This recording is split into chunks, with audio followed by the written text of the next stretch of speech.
Hello everyone, this is the Archfiend, and a couple days ago I made a little bulletin on my channel. Some of you guys may have seen it. It was in regards to a video on the YouTube Partner Support channel. Yes, there's a YouTube Partner Support channel. Most of you probably didn't even know about it.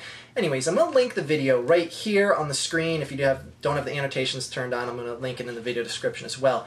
I want you guys to go click that link, watch that video, skip to around 4 minutes and 25 seconds in, and just listen to the utter, complete, noxious shit that is just spewed from the mouths of 3 executives from YouTube.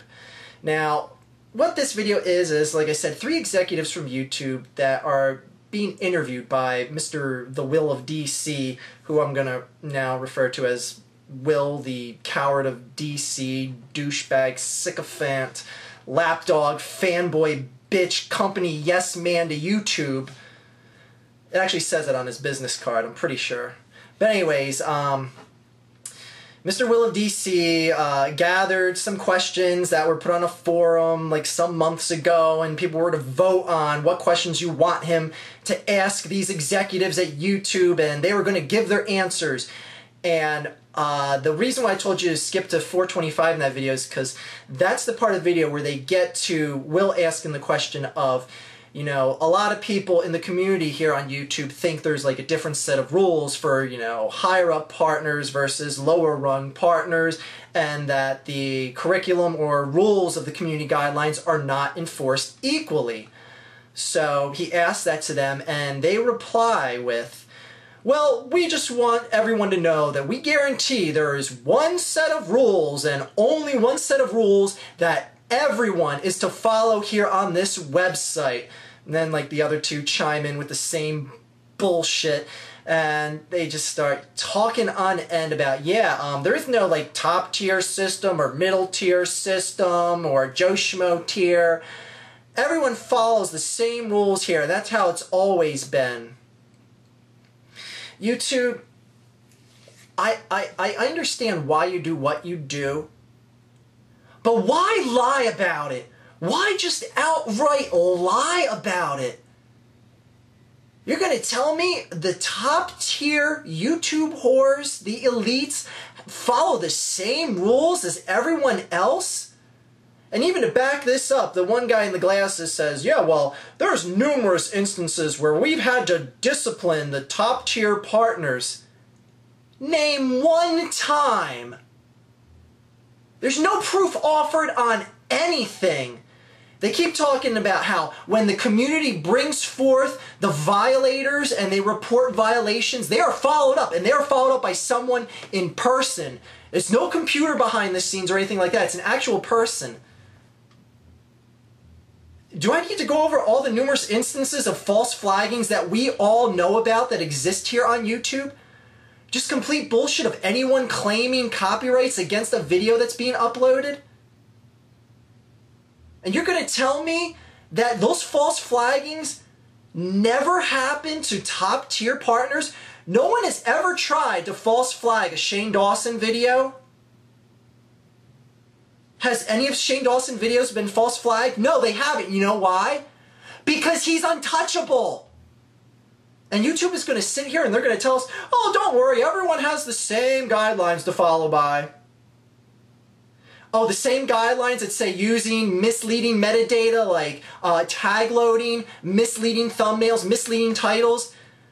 I guess that rule doesn't apply to someone like Sexy Phil now, does it? Because I don't think I've ever seen one of his videos removed for having a misleading title or a false thumbnail, yet I look at his channel and I can find probably about 25 out of his last 30 videos all have misleading titles and false thumbnails. Same set of guidelines you're enforcing, YouTube? I get endless messages on end that say, God damn, we're so sick of people like Sexy Phil, we're going to go ahead and flag his videos. We're going to flag him for false titles, misleading thumbnails, all that shit. What good does that do? You're wasting your time. Anyone that does that, I tell them the same thing. You're wasting your time. That is never going to be enforced. And you know why? It is good business to protect the people on top. Now, I've always said this. Anytime someone has addressed this with me, what would you do if you were in charge of YouTube? Would you do the same thing to protect these top-tier whores? Absolutely. The only difference is I wouldn't lie about it when I was asked about it. These three executives here, they're going to sit there in front of the camera. They're going to tell you, oh, there's one set of rules. Everyone's got to follow the one set of rules. You violate those rules, you're going to be as punished as much as the smaller guy to the bigger guy. No, here's what I would say. I would say, look, YouTube is a business much like any other business. And when people draw more money, they should be protected because it is in the best interest of the business. Absolutely. If we're going to review videos and we're going to have a team of actual live reviewers, it's going to be delegated to those top tier YouTubers. The smaller channels, we may have an automatic system that's going to go ahead and just remove their videos because we don't want to take a chance. And then maybe we'll actually get an actual human being to look at them. But those top tier people, we're absolutely going to protect them. That's what I would do. And you know what? That's what YouTube is doing. You know why YouTube's doing it? It is in good business. It's good business practice. It's the way it should be done. But bringing your executives out and lying on a community forum, oh, and Mr. Will of DC, way to go. Way to just sit there and be a little lapdog bitch, you little company yes man, sitting there when you're asking them, is there a different set of community guidelines or is everyone the same? And they're like, oh no, everyone has the same. You're just like, uh-huh, oh okay, yeah, I know. Yeah, I fully know that that's true. Oh, Jesus Christ, Will, I know for damn sure you know the rules don't apply to the top tier partners. You're one that knows specifically that the 3-strike rule doesn't exist for the top tier partners. There's channels like Shane Dawson that have absolutely 2 strikes on his account that have been documented by my channel here.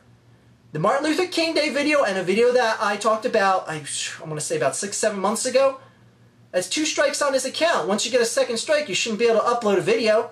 He's uploaded videos ever since then. Why is that?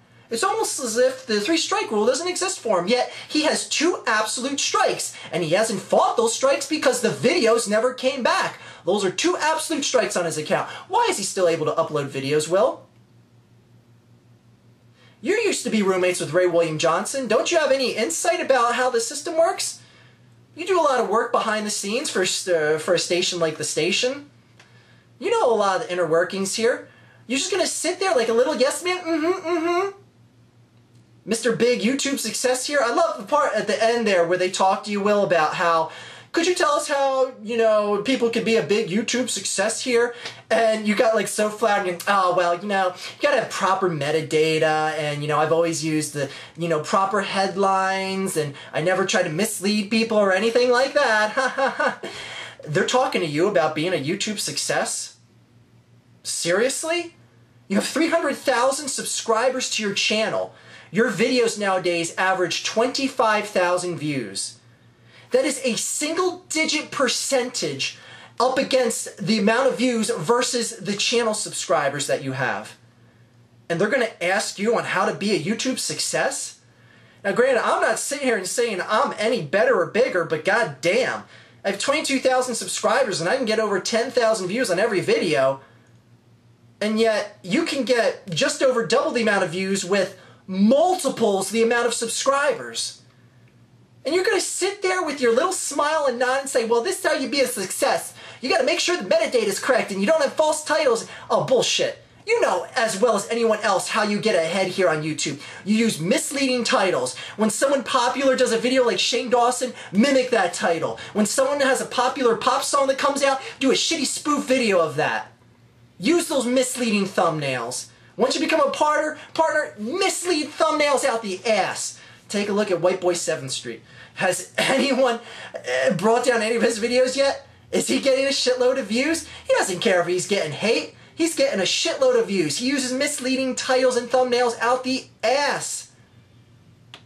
Because it generates views, and YouTube knows it generates views, and views equal money. Jesus Christ. God damn, Will, I used to have some respect for you, but that's gone. You're just going to sit there and you're not going to challenge anything they say when you know damn well the system is not equal across the board for everyone here on this website. What a coward. What an absolute spineless coward. And I know he's going to be like, well, I wasn't allowed to challenge anything. I was just supposed to ask the questions. Then don't sit there like a little lapdog bitch and nod along. Mr. Obedient. Oh, okay, Refuse to do the interview. Leave with your goddamn pride, you little gutless turd. Jesus Christ, does anyone have a spine on this website anymore? So anyways, people, go ahead and watch that video. Just watch the putrid crap spew out of the YouTube's executives' mouths. And watch Mr. Lapdog Sycophant sit there and nod his head the whole time. Jesus Christ, what a douchebag. Sorry, Will, lost all respect for you, buddy, but you know what? I guess you got a pretty good paycheck out of the deal, because at the end of the day, that's probably all you pretty much care about. You're doing a lot of stuff behind the scenes here, so you really don't care if your channel itself starts lacking in views and you look like just a product of whoring here on this website. And granted, you are a perfect example of whoring here on this website. Now, I'm not saying Will specifically uses bot subs or anything like that, but obviously his account is reflective of a system that had a subscription base built upon people that didn't want to watch his videos. If people subscribed and genuinely hit that subscription button because they wanted to watch his videos, you would not see videos with 25,000 views when he has 300,000 subscriptions on his channel. You are a prime example of one of the many things that is wrong with this website. And come to think of it, they got the perfect man to host that interview. Have a great day, everyone.